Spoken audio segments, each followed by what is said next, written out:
with the world of computers these days and texting and what have you, especially in children, and maybe we'll touch on that a little bit later, but their posture in their neck and their shoulders is so off these days, Right. right? It So, very much is. Manchi, can you show them how you would normally sit at the computer? Normally? Okay. Which is pretty common. You see it a lot. This.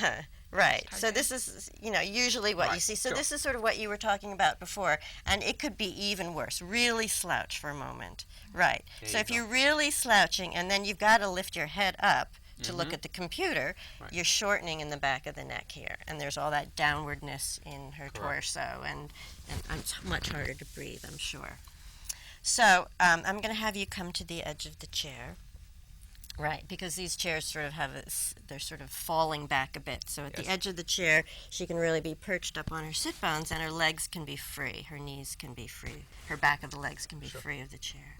So as you're finding your sit bones again, connected to the chair, you're thinking about your neck again freeing and your head moving up. And if you did have to look down at the computer keyboards like I do, you could be doing it really from this high place between the ears, that you can look up and down without having it be involve the whole body, sort of Right. collapsing in the whole body. So she can look up, she can look down, she can keep that nice and free.